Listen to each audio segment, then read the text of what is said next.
Do it, Nathan. Just finish it. My sister-in-law said that quietly, like she was telling him to close the garage door, like it cost her nothing. While my brother stood over me in the middle of my father's workshop, with both fists shaking and the deed spread across the floor between us, still unsigned. I remember the smell of sawdust and cold metal and my own blood, and I remember thinking, my father built these walls so things could be made whole, not broken. But I'll get to that part. First, let me tell you who I was before they decided I wasn't worth keeping. My father had been a woodworker his whole adult life. He started the shop in Harlan County, Kentucky, the same year he got married. 2 rooms and a concrete slab behind the house, which grew, decade by decade, into something real. Custom furniture, restoration work. People drove 2 hours to bring him a cracked rocking chair or a warped dining table, and he gave it back to them better than it had started. He was the kind of craftsman people trusted because he never oversold himself. He just did the work. I moved back after college when he got sick. My brother had left for Nashville the year he turned 22 and had spent every year since building distance. First geographical, then otherwise. He called on birthdays if he remembered. He texted during the holidays in bursts, then went quiet for months. When the diagnosis came, and it became clear that someone needed to be there every day, managing medications, insurance, the hospice referrals, quarter of watching a person you love diminish by degrees. My brother said he'd come when he could. He came twice in 3 years. So I stayed. I slept on the fold-out cot in my childhood bedroom and I stayed. I'm not saying I was a saint about it. There were nights I sat in my father's workshop after he'd gone to sleep and felt the weight of everything I hadn't done with my 20s pressing down on me like bad weather. But then I'd look around at his tools hung in order on the pegboard, at the half-finished cabinet on the work table, at the leather apron draped over the back of his chair. And the weight would shift into something that felt almost like purpose. That place was him. Being near it was being near him. He died on a Tuesday in January. The hospice nurse had warned me it was close, but you're never ready for the particular silence of a room after. My brother arrived 2 days later. He was wearing a jacket that cost more than my monthly rent, and he stood in the doorway of the house and looked around with the expression of a man doing arithmetic. His wife was right behind him. She had a smile that was correct in all the technical ways. Corners up, teeth visible. But something behind her eyes was always measuring, always counting. We need to talk about the shop, my brother said. Not, how are you holding up? Not, I'm sorry I couldn't be here more. Just that. I made coffee anyway, because my hands needed something to do. They'd been in contact with a developer out of Lexington, a company that bought rural commercial properties and converted them. Storage units, mostly, sometimes strip retail. The workshop sat on nearly an acre with road access and a standing structure in solid condition. The developer was offering $240,000. My brother wanted 60% of that, on the grounds that he had, as he put it, contributed financially over the years. I'd receive the remainder. My father's will had left the property jointly. I stared at the transfer document my sister-in-law slid across the table. My name at the top, a line for my signature at the bottom. I need time to think about this, I said. The developer needs an answer by Friday, she said. Then the developer can wait, I said. My brother's jaw tightened. My sister-in-law kept the smile in place. They left without finishing their coffee. 2 nights later, I was in the workshop going through my father's old filing cabinet. Not for any particular reason, just because being in there felt like the only place I could breathe. When I found an envelope in the back of the bottom drawer, behind a hanging folder labeled Tax 2018. My name on the front, his handwriting. I stood there for a long moment before I opened it. If you're reading this, I'm already gone. I saw everything you gave up to be here, and I want you to know I saw it clearly. The shop is yours. Not because you asked for it, you never did, and that's exactly why. Your brother will tell you different. He'll have documents and lawyers and reasons. Don't let him. I had Mr. Haskell witness a codicil to my formal will. His copy is with him. The original is filed with a legal aid office in Perry County. Don't let anyone take what you earned. Love, Dad. I read it 3 times in the cold of the workshop.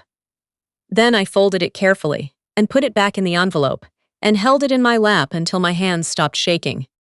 My brother came back that Friday, without calling first. He brought his wife, and this time he didn't come to the house. He went straight to the workshop. I was inside. I heard the truck in the gravel. He came through the side door and held up his phone like a piece of evidence. His wife stopped in the doorway behind him. "We've had our attorney look at the will," he said. "Joint property, Talia. Without your signature, we're stuck. You're hurting yourself as much as us." "Don't call me that," I said. My father had called me that. It wasn't his word. "The developer isn't going to wait forever." "I found Dad's letter," I said, "and I know about the codicil." That stopped him. His wife's expression shifted. Only slightly, but I caught it. A recalibration. The smile coming back on a different track. "Your father was not well at the end," she said. "Whatever he may have written, he was mentally competent. His doctors documented it. There's a notarized codicil filed with a legal aid office in Perry County.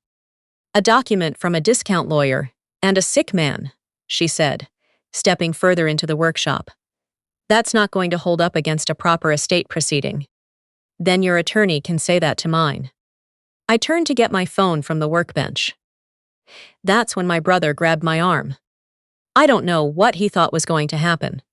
Maybe he thought the physical reality of him, bigger than me, angrier than me, 3 years of resentment compressed into one moment, would be enough to make me flinch into cooperating.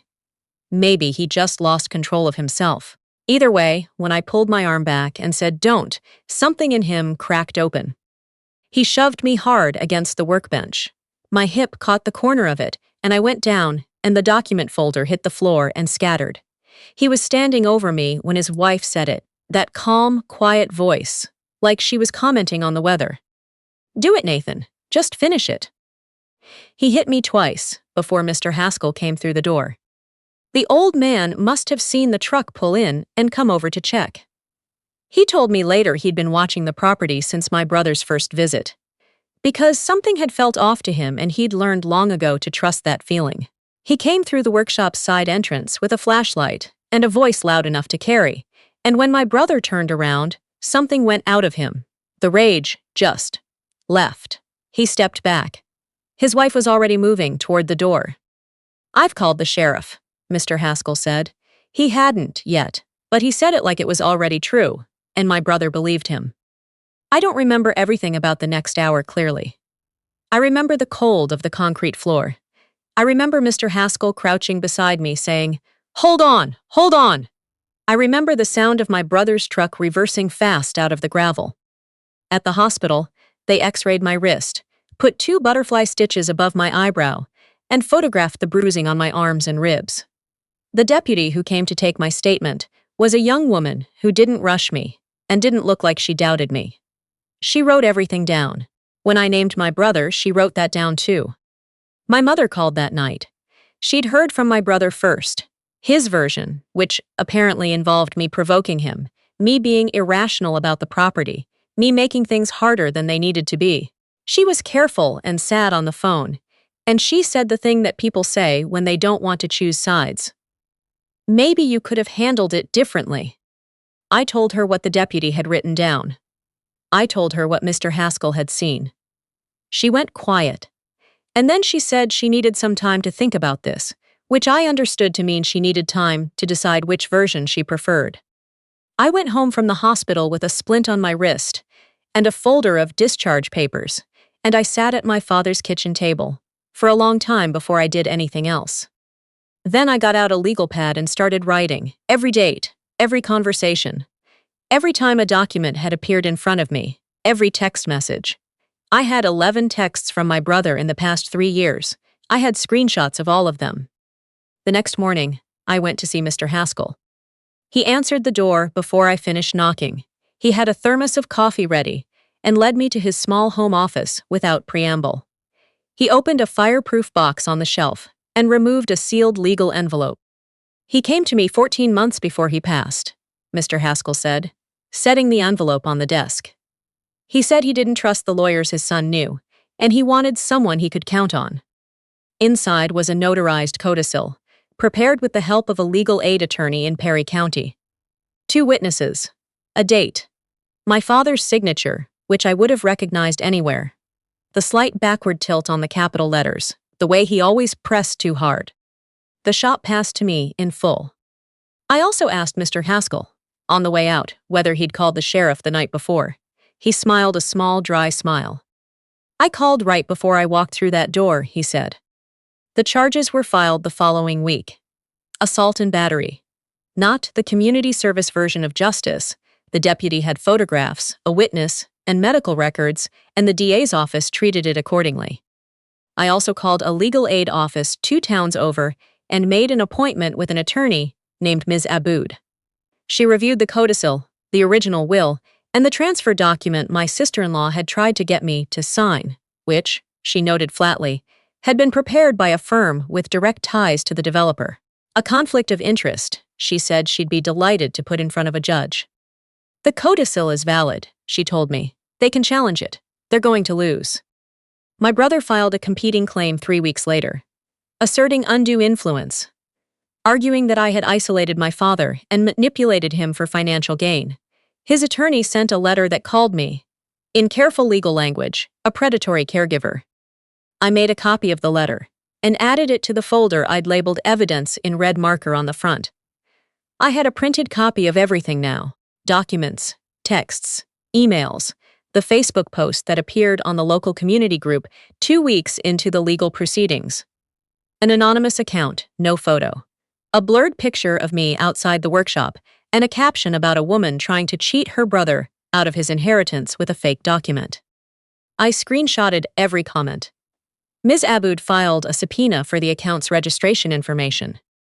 And then Mr. Haskell came to my door one morning with something else. A small digital voice recorder, the kind from an office supply store. He'd started keeping it running on his back porch, he explained, after he'd noticed a car with Lexington plates parked outside the workshop 3 times in the month before my father died. The recording was dated 6 days before my father's death. My brother's voice, clear through the wind noise. She'll never sell voluntarily. My sister-in-law, steady as a metronome. Then we don't ask. We show up after, we make the documents look right, and we make her feel like she has no choice. She's been alone out here for 3 years. She's tired. Tired people don't fight. I sat with that audio for a long time before I called Ms. Aboud. Then I went to the county recorder's office and pulled every property document attached to the workshop, going back 30 years. And buried in the filing history was something that hadn't come up in any of the legal proceedings yet. My sister-in-law's name appeared on a business entity registration in Lexington. A holding company formed 8 months before my father died. The same holding company was listed as the buyer's agent in the preliminary development agreement my brother had signed. She hadn't just been helping him sell the property. She stood to make a commission on the sale through her own company. She had a direct financial interest she had never disclosed. Ms. Aboud said one word when I told her, "Perfect." We amended the complaint that afternoon to include fraud. The hearing was on a Wednesday in late March, the same courthouse where my father had paid his property taxes for 30 years. I sat on one side, Ms. Aboud beside me with a leather folder she had organized into tabs. My brother sat across the aisle, looking smaller than I remembered, his wife beside him, with her posture perfectly arranged. She didn't look at me once. Ms. Aboud presented the codicil, the notarization, Mr. Haskell's affidavit, submitted in writing because the drive was hard on his hip. She presented the audio recording. She presented the business entity documents, the timeline of the developer negotiations, set against the dates of my father's medical records establishing his competency. She presented the medical report from my hospitalization, the deputy's incident report, the photographs taken at the hospital. She presented the subpoena results from the Facebook account, registered to an email address containing my sister-in-law's initials. My brother was questioned about the preliminary development agreement he'd signed before my father's death. He confirmed it. He said he'd believed the estate would settle in his favor. The judge asked my sister-in-law directly whether she had an undisclosed financial interest in the transaction through her holding company. She said she needed to consult with her attorney. The judge made a note and moved on. The written ruling came the following week. The codicil was valid. The competing claim was dismissed. The shop transferred to me in full. My brother was sentenced to 18 months probation, mandatory counseling, and restitution for my legal and medical costs. My sister-in-law was found liable for civil fraud and referred to the State Bar Association for the conflict of interest, and both of them were ordered to pay my legal fees. I read the decision at my father's kitchen table in the morning light. I read it twice. Then I set it down and sat with it in the quiet for a long time, listening to the house settle around me. My mother called 3 days later. She'd had time to think. "I'm proud of you," she said. Her voice was careful but real. "Thank you," I said. That was enough. I reopened the workshop in May. It took weeks before it felt right. Weeks of cleaning, reorganizing, sitting in the space and letting myself be in it without him. The leather apron stayed on his chair for a long time. When I finally moved it, I hung it on the wall in the corner where I could see it from the main bench, which is where I do most of my work. The work came back faster than I expected. Word got around. Someone brought a cracked oak dining table. Someone else came with a set of chairs from their grandmother's estate, 3 of them with legs that had been badly repaired and needed to be taken apart and reset. I started a waiting list in October. I also started teaching on Saturday mornings. Basic joinery, hand tools, the fundamentals my father had spent 30 years practicing. 6 people the first week, 12 the second. A retired woman who had always wanted to learn. A teenager whose school had cut its shop program. A man around my father's age, who held a hand plane for the first time, like he'd been waiting for someone to put it in his hands for years. Some evenings, when the last student has left and I'm sweeping sawdust off the concrete floor in the quiet, I hear my sister-in-law's voice. She's tired. Tired people don't fight. She wasn't wrong about the tired. She was wrong about everything else. My father built this shop on the idea that things could be restored, that with the right tools and enough patience, almost anything broken could be made whole again. I used to think that was just about wood. I understand now he meant it to be instruction for living. I'm still here. So is the shop. And every morning when I unlock the side door and the smell of cedar and linseed oil comes up to meet me, I understand that some things cannot be taken, only surrendered. And I never surrendered anything.